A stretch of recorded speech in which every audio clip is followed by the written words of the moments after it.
Un benvenuto su Heavy Metal Even. Oggi riesumiamo un vecchissimo articolo della webzine originale per analizzare quali sono gli stereotipi più sbagliati che le persone comuni hanno sul metal.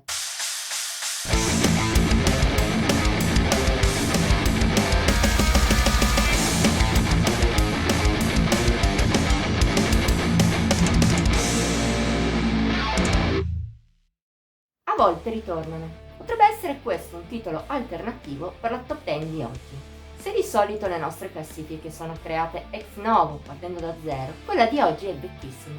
Risale ai primissimi tempi di Heavy Metal Even, quando il nostro sito non era neppure una website vera e propria, bensì poco più di un blog di Mattia Loroni, colui che scrive ancora oggi la maggior parte delle recensioni e ha anche redatto questa introduzione. Sono passati ben 11 anni da quel settembre 2012 in cui 10 pregiudizi sul metal smontati usciva sul sito sotto forma di articolo. Da allora Heavy Metal Even è cambiato in mille cose e una di queste è ovviamente lo stile.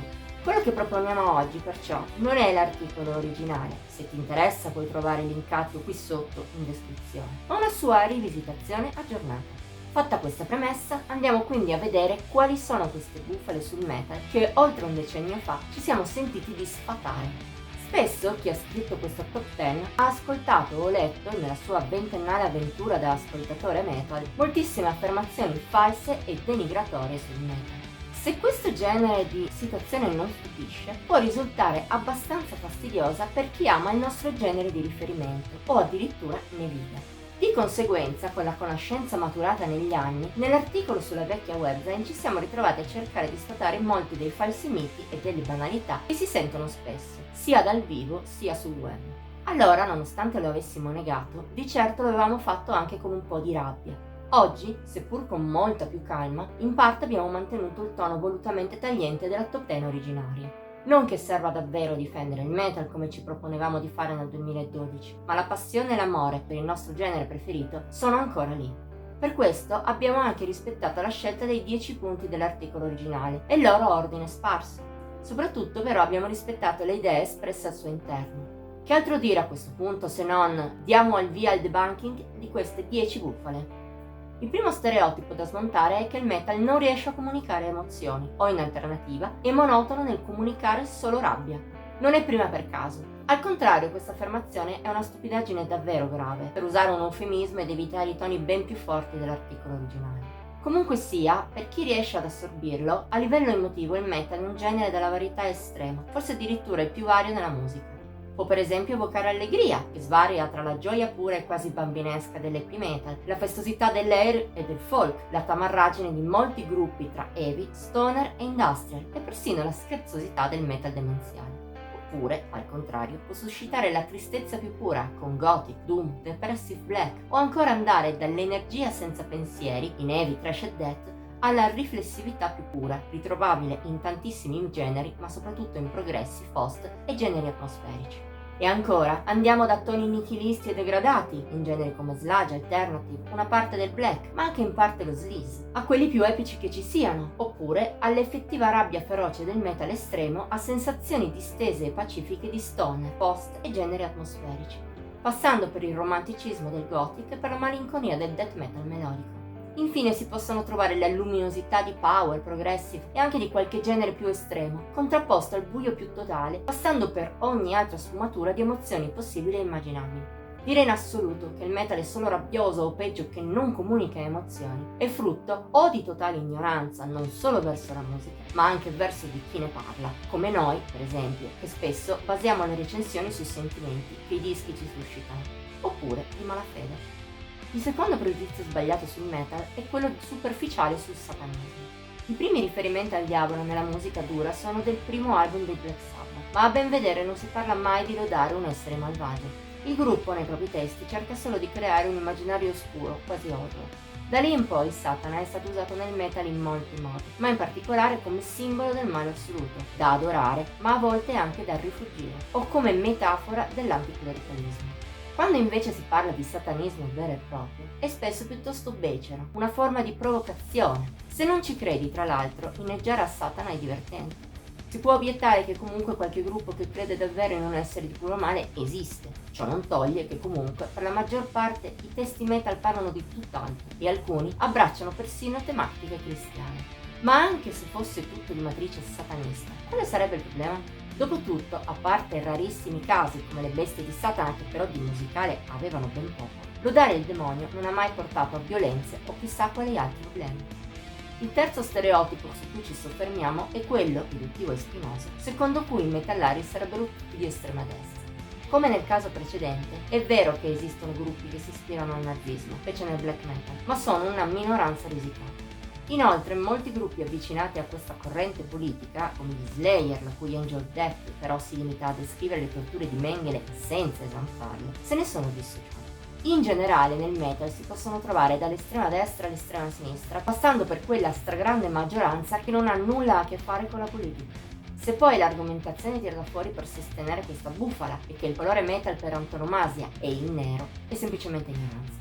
Il nero è giusto una tradizione e richiama l'oscurità di parte del genere, ma di sicuro con fascismo e simili non c'entra niente. La riprova è la maglia che indosso apposta per questo punto. Si tratta di uno dei pochi artisti metal conosciuto per le sue ideologie di estrema destra, e infatti la t-shirt è bianca. Da smontare è anche il fatto che il metal sia solo distruttivo. Come già detto, sono molte le sue sfaccettature. Sa essere potente e diretto, ma anche molto musicale, e ha trame strumentali spesso non banali anche nei generi più violenti. Ma poi, alla fine dei conti, che vuol dire distruttivo? Il metal può essere pesante, potente, energico, spacca ossa addirittura, ma non distrugge nulla. Più in generale, la musica è musica e basta. Semmai è questo tipo di critiche a essere poco costruttivo, visto che mira solo a denigrare una corrente musicale legittima. Ancor peggio il pregiudizio secondo cui il metal è musica triste e i metallari sono persone tristi. All'epoca del vecchio articolo era un'opinione che chi ha scritto entrambi i testi aveva conosciuto da pochissimo, ma anche oggi lascia perplessi. Certi tipi di metal sono in effetti molto cupi e oscuri, ma oscurità non vuol dire per forza tristezza. Sì, è anche vero che ci sono generi metal effettivamente tristi. E allora? In primis, non tutto il metal è negativo, ma anche se fosse, la tristezza è un sentimento necessario e importante, oltre che una delle sensazioni che più accomunano le persone. Senza non potremmo apprezzare la felicità e la vita sarebbe molto piatta. Sul fatto che poi ascoltare questo tipo di musica ci rende persone tristi, per noi di heavy metal è proprio il contrario. Amando così tanto il genere, anche il black metal più depressivo può darci emozioni positive. Sembrerà strano a chi non ne è avvezzo, ma anche l'oscurità e la rabbia di certi generi a chi ha scritto queste parole piacciono tantissimo e creano felicità. Mentre, se dovesse indicare generi che lo deprimono, potrebbe citare certa musica pop moderna, musica non triste di suo, ma semplicemente molto lontana dai suoi gusti. Un cliché molto diffuso e molto sbagliato è quello secondo cui i metallari sarebbero gente violenta e senza valori. Può essere così per alcune persone, dopotutto le mele marce sono ovunque, ma l'autore della classifica nel metal ha trovato anche alte dosi di divertimento e amicizia. Nella nostra lunga esperienza abbiamo incontrato tra i fan e i musicisti persone estremamente gentili ed educate. Un esempio? I Gunfire sono in giro dall'inizio degli anni '80 e sono un gruppo più che storico. Fossero stati un gruppo mainstream, probabilmente a quest'ora avrebbero l'atteggiamento tipico da rockstar. Invece sono persone tutto normali, possiamo testimoniarlo per esperienza personale. Una tra le tante nel corso degli anni. Per quanto riguarda invece i valori, ne abbiamo trovati tantissimi nel mondo metal. Già molti testi insegnano a essere se stessi e a non seguire la massa, a riflettere e andare oltre i soliti cliché, a mantenere i propri sogni finché non si realizzano, a combattere per quello che si crede giusto e propagandano i valori di fratellanza, di amicizia, di rispetto, persino di amore. Non sono valori di poco conto, specie nel ben più superficiale mondo di oggi.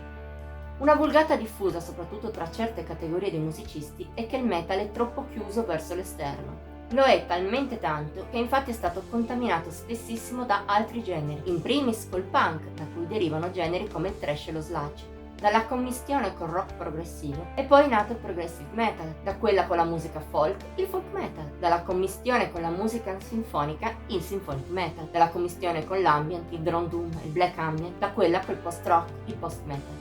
E si prosegue ancora a lungo con chi ha incluso nel proprio metal jazz, blues, rap, funk, elettronica, persino bossa nova e mille altre influenze.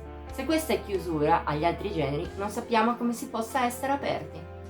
Simile alla precedente è l'idea che i metallari siano gente dalla mente chiusa e odino tutti gli altri generi e i loro ascoltatori. Tra tutti i pregiudizi questo forse è quello col maggior fondo di verità. Una parte degli ascoltatori del metal è molto tradizionalista, molto refrattaria ad altri generi e poco avvezza alle novità.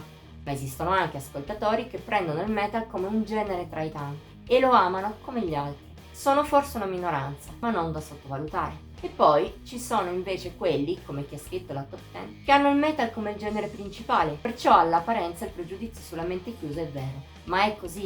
In realtà no, perché comunque tutti noi di Heavy Metal Heaven ascoltiamo volentieri altri generi, musica orchestrale, alternative rock, elettronica, rock classico e tanto altro. Prediligiamo il metal, questo sì, ma è solo una questione di gusto. E in ogni caso la verità è che ci sono molti più ascoltatori di altri generi che odiano il metal, spesso senza neppure conoscerlo, che ascoltatori metal, tra virgolette, chiusi. Un'altra idea molto diffusa a livello mainstream è quella secondo cui il metal sarebbe tutto uguale o solo rumori. Non servono molte parole per smontarla, basta ricordare che parliamo del genere che va dai Motley Crue ai Suffocation, dai Venom ai Dream Theater, dagli Slayer ai Sonata Arctica, dai Rammstein ai Judas Priest, dai Korn agli Helloween, dagli Exciter ai Tergoton e si potrebbero trovare altri 1000 accoppiamenti del genere. Perciò, per dire che il metal è tutto uguale, si deve essere o ignoranti in materia o disonesti a livello intellettuale. E per quanto riguarda il solo rumore, come indica il nome stesso, quella semmai è la musica noise, anch'essa tra l'altro ha una sua dignità. Infine andiamo a debunkare la bufala secondo cui il metal sarebbe rozzo e i suoi ascoltatori stupidi e poco acculturati. Se questa fosse la recensione di un disco, parleremo di finale per botte.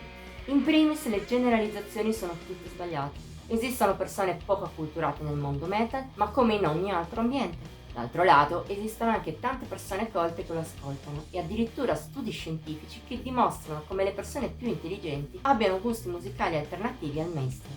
C'è poi la prova dei testi. Come in altri generi, anche nel metal ve ne sono che abbracciano la poesia, la letteratura, la storia, la filosofia, la narrativa di tutti i tipi, l'arte, la scienza e 1000 altri temi. Molti ascoltatori metal, tra l'altro, come chi ha scritto la top 10, devono parte della propria cultura personale proprio a quelle liriche, che hanno fatto scoprire, per esempio, alcuni tra i suoi libri preferiti. Inoltre, non ci si pensa spesso, ma il metal è un tipo di musica difficile da ascoltare, non è come il pop che è fruibile con facilità. Per ascoltarlo bene ci vogliono approfondimento ed edizione, caratteristiche non proprio da persona grezza. Insomma, mica vero che siamo tutti dei cavernicoli. 11 anni dopo l'uscita dell'articolo originale, le idee di chi lo ha scritto sono molto cambiate, in molte cose. Alcune però sono persino rafforzate, come per esempio che il metal non è perfetto. Anzi, che possa non piacere per le sue caratteristiche è comprensibilissimo e rispettabile. Se non è musica per i tuoi gusti, va bene così, e di sicuro solo un fanatico potrebbe dire che sbagli in qualcosa. Ciò che nel vecchio articolo non ci piaceva e che continua a non piacerci oggi sono semplificazioni e pregiudizi. Forse non è facile capirlo per chi non lo ascolta, ma il metal è un genere con una sua dignità e una lunga, nobile storia alle spalle. Se non ti piace, bene così. Se però lo vuoi denigrare sulla base di fatti non veri, invece di affermare soltanto che non incontra i tuoi gusti, allora no, questo non va bene. Detto ciò, per oggi è tutto. Ti è piaciuta questa top 10 alternativa rispetto al solito? Faccelo sapere nei commenti. Inoltre, se hai apprezzato il video ti invitiamo a mettere like, a condividere e leggere l'articolo originale, a iscriverti al canale e attivare la campanella delle notifiche per essere sempre al passo con i nuovi contenuti che pubblichiamo ogni settimana. Puoi anche seguirci su Facebook, Instagram e Twitter. Come sempre, trovi il link qui sotto in descrizione. Ci vediamo la prossima volta.